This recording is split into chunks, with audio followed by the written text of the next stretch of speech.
Hi, folks. Kirt Jacobs, creator of MoxieTalk. I'm here at the Bourbon and Beyond Festival, and I'm here with Joe Perry, the lead singer for Swimming with Bears. Joe, welcome. Hey, thank you for having me on the show. Appreciate it, man. So the first question I got to ask you before I talk about your experience at Bourbon and Beyond so far is, how do you come up with a name like Swimming with Bears? Because I love it. I'll never swim with a bear, but I love it. You know, so I'm a big documentary fan. Okay. I like watching I like watching mostly historical documentaries, but this night I was watching animal documentaries, and it was about rich people with exotic pets. Okay. And this guy in Russia had a bear as a pet, which makes sense, I guess, you know, because it's a Russian bear. But he was drinking in the pool, and he was swimming with the bear. But eventually, the bear ended up mauling him, and which is horrific.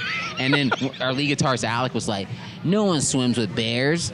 And he's like, we should call the band Swim with Bears. And then we were all like, oh yeah, cool, whatever. Well, hey, you know, they got Hootie and the Blowfish. Well, yeah, why not? Yeah, why not? Why not? I love it. I love it.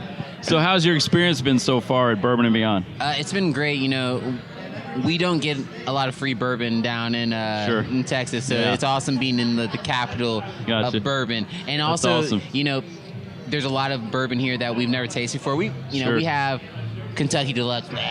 We got the cheap stuff and everything, but nothing like that's here. And it's the people here in Kentucky are just world-class people, and we just love being here. Yeah, Bourbon Beyond's been one of the best festivals we've been at. That's great. So we're going to bring your guys in towards the end of the interview. Okay. But how did you form the band? Give me a little background, how you created it and pulled from here and there and everywhere. So we all went to college at Texas Lutheran University, except one of us. The drummer went to Texas State, and we were playing together. We had a different singer at the time. I was just a bass player. Okay. Liking being just the bass player. You don't have really any responsibilities if you're just a bass player. You know, you kind of just chill out. Hang out. Yeah. As long as you hit the notes, you're good. You're like, whatever. The guy ended up leaving, you know, going with his girlfriend, whatever, and getting married, which is great. And they didn't know I could sing at the time, and I didn't want to sing, and so I started, you know, just singing like by myself. And they're like, "Dude, why aren't you singing?" Yeah. And so that's when we started the project back then. That was back in like 2010 of Swimming with Bears. Keep talking, and man. I can't stand it, man. Join it. All right. My eyes are really red right now, but not for any reason. That's another TV show, ladies and gentlemen. Yeah. Oh, that's not this festival? No. But we started Swimming Bears, came with the name for Swimming Bears, and we started playing music around town. We got found out by Blue October, which is, I don't know if you guys know the band Blue October. Oh yeah. So Matt Novesky, the bass player, he heard us. He got a hold of our CD, and he was like, "Hey guys, let me get you in the studio." He had a studio at the time, and he still does. Great studio, Orb Studio. We played with him, and then we got in contact with our manager, and we've been recording new stuff, and now here we are. So it's just. So what drives you to excel in your area of expertise? I mean, what's the passion? What drives you to keep going from this festival to that festival? There's a lot of logistics in that. You know, there's some part of it that's not glamorous, let's be honest. Yeah, so. You know, the unglamorous part for anybody who's trying to be a musician or anything you have your own business regardless, you know. Right. It's a lot of driving. Okay. So, you know, we'll drive from New York back to Texas in one day. Wow. Not one day, but it's 32. Any state troopers? Yeah. It's 32 hours and 14 minutes for anybody who wants the Google time. I've done it 4 times, so I know that time driving straight back. Wow.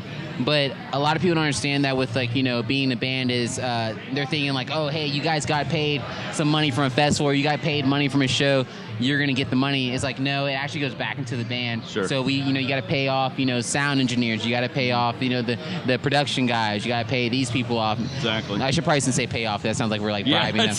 Got to pay off. We have shades on, but I digress. Yeah, got to pay off the drug guy. No, but, you know, you just got to pay off a lot of different stuff. But I think the reward comes into it is that, one, I have 3 other band members that are believing in the same thing as me.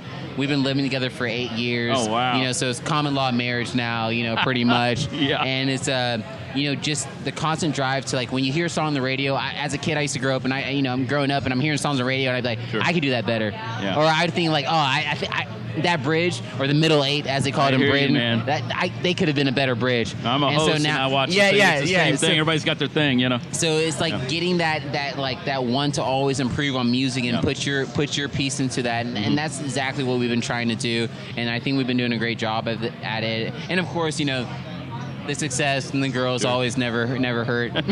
Again, another TV show. Yeah. So I love this next question. What's the best piece of advice ever given to you, Joe? It can be more than one: personal, professional, musical. First best piece of advice I ever got was from my dad. That's just to follow Jesus. I'm a big Jesus lover. I like Jesus. Nothing wrong with that, man. Hey, second best advice I would tell anybody is you got to practice. So our manager, when he first met us, he's like, "Hey, read this book. It's called Outliers, and it's by Malcolm Gladwell." Yeah. I would suggest anybody to read it, but it's not a success book. It's not get rich quick book. It's just about putting in 10,000 hours of practice time. Now, 10,000 hours is years. Yeah, and it is. I've been playing since I've been 12 years old on bass guitar, and I can tell you guys right now, like, I'm not. Sting is playing tomorrow. I want to be where Sting's at. So I'm good, but that's hours put in. So I tell people you have to put practice and you have to put work into whatever your craft is. Like, I'm pretty sure you guys do this all the time, so that you guys have become proficient at your craft. We're pretty good at it. We like to believe we're good at it. You know, don't ask our girlfriends or wives, but we think we're pretty good at it. So you put in time, though, and that's the exact reason. Well, you know, Muhammad Ali, he's from Louisville. Yep. You know, he said you got to put in the road work, and that was his way of saying, That's right. When nobody's watching, you got to be doing the sprints, you got to be boxing the gloves, you got to be doing that kind of thing. My dad would probably tell you if he was here right now that I probably should have done more oil changes, but you know, it's whatever. So this next question, you know, Bourbon and Beyond's a foodie event, so I got to ask this kind of food-esque question. If you could have dinner with anyone, living or deceased, Joe, who would it be and why? It can be a buffet. It can be a sit-down dinner. Since we're in Kentucky, I'm going to have it with the Colonel. Really? I want to eat the crunchiest chicken. You know, I always wondered, did he come up with extra crispy? Yeah, or was it original? I want to toss the Colonel. And we might be on a plantation, but it's whatever. But I want to be like, he's like, my God. I can't touch that He's one. like, my God. Just carry on. But no, we're going to eat some crunchy chicken. I'm going to be like, Colonel, I want the crunchiest chicken you got. And he's like, all right, my boy, I'm going to get him crunchy chicken. That's what I do with. I love it, man. I love it. So it's also a bourbon event, so I got to ask you this question. I have a feeling I know what your answer might be. If you could create your own bourbon brand, what would you name it? If I create my own bourbon brand, what would we need some Jeopardy music, I think. It can be a long name. They got some wild names nowadays. And pass out in the street bourbon. They'll give it a hashtag. You know, that's what they'll do. No, we don't. See, I didn't come from the generation where they had a hashtag. Neither did I. Like, people say hashtag, I'm like the pound sign. You know, I grew up that. I was born in 1990 for everybody. That's the last. That's the last of the. I still have a couple suits generation that were from that era, so I'm older than you, my friend. So this next question we asked, I'm going to invite your band members in. Oh. I've asked all. It's our signature question. I ask all of our guests. Hey, get over here. You guys, come on, join in. Yeah, there we go. Get bodied. Get bodied. What's up, so, I'm Alec, by the way. Hey, good to meet you, Kurt. Sorry, good to meet you. All right, no problem, Not man. even in the band. It's a good lead in. He's just a guy we met on the way. He bought us drinks, you know. All right, gotcha.